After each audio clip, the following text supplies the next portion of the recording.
বেছে নিয়েছি। কিছুদিন আগেও আমরা কয়েক মাস আগে আমরা রক্তদান করেছিলাম। আজকে দিনটা আমরা এখন মঞ্চে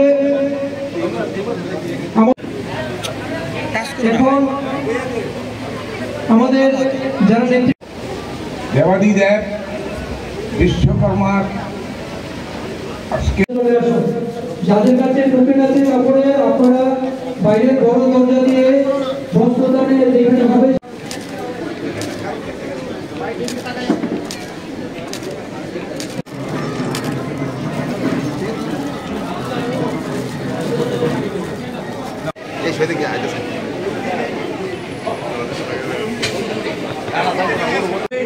আপনাদের সানুরাগ উপস্থিতি এবং সমস্ত প্রেস মিডিয়া সোশ্যাল মিডিয়া সবার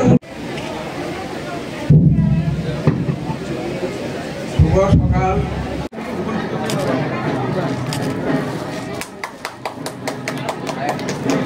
আজকের এই জায়গা আপনার 100 জনের উপরে এখানে আমি যা শুনলাম যে আজকে রক্তদাতারা এখানে এসছে, এতে করে উদ্বুদ্ধ হচ্ছে মানুষ, এটা রেনেসা হচ্ছে সমস্ত ত্রিপুরাতে।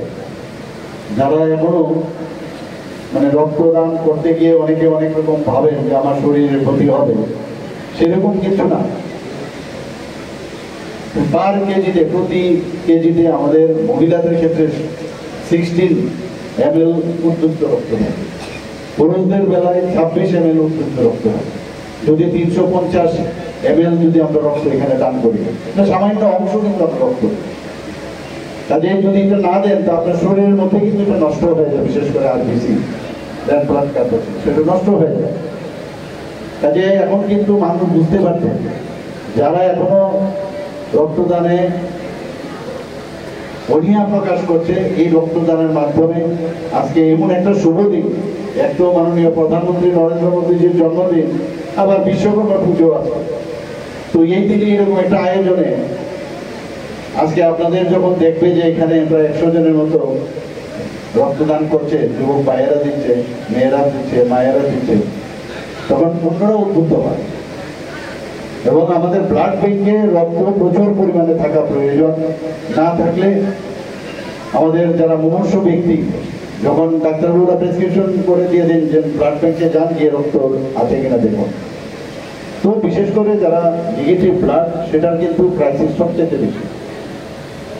RH নেগেটিভের ব্লাড খুব কম, আমাদের 4টে গ্রুপ আছে, কিন্তু যদি নেগেটিভ ব্লাড ধরি RH নেগেটিভ, তাহলে 8 গ্রুপ আমাদের শরীরে। 15% আমাদের এই যে পপুলেশনের মধ্যে 15% শুধু নেগেটিভ ব্লাড থাকে। ত্রিপুরাতে 40 লক্ষ যদি আমি এখন বলি যে এখানে পপুলেশন আছে, তার 1% ব্লাড ব্যাংকের মধ্যে থাকতে হবে, অর্থাৎ 40,000 ইউনিট আমাদের ব্লাড থেকে থাকতে হবে।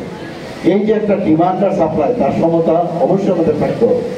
বেশি বেশি রক্ত আমি নিয়ে ব্লাড ব্যাংকে আমি রেখে দিলাম, স্টোরে রেখে দিলাম, তাও আমার ঠিক না। কিন্তু আমি যখনই এই কথাগুলো আমি আনি যে মানুষের চলার ক্ষেত্রেও ব্যালেন্স করে যে চলা, যে আমি নির্দিষ্ট পথে, আমার একটা নির্দিষ্ট গন্তব্যস্থল আছে, সেখানে যাওয়ার ক্ষেত্রে যদি বাইসাইকেল আপনি চালান, তো বাইসাইকেলের ব্যালেন্স করে কিন্তু আপনার চলতে হবে। ব্যালেন্স যদি না করে তাহলে আপনি পড়ে যাবেন। ঠিক রক্তের ক্ষেত্রেও আপনার ব্যালেন্সের যে কারণে রক্ত সঞ্চালন পর্ষদ আমরা তৈরি করেছি, ওনারা দেখেন যে কোন কোন ব্লাড ব্যাংকে আমাদের 14টা ব্লাড ব্যাংক আছে, 12টা আমাদের সরকারি আর 2টো বেসরকারি, সেখানে খবর নেন ওনারা কত ব্লাড আছে। তো এই যে ব্যালেন্স করে ডিমান্ড আর সাপ্লাইয়ের সমতা রেখে কিন্তু ব্লাড নিতে হয়।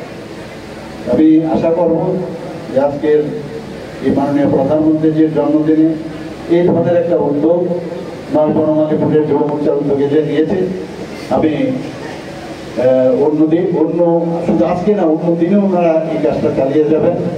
এবং সবাইকে আমি এখানে উপস্থিত থাকার জন্য এবং মাননীয় প্রধানমন্ত্রীজির জন্মদিনে সবাইকে হার্দিক অভিনন্দন ও শুভেচ্ছা জানিয়ে আমার বক্তব্য শেষ করি।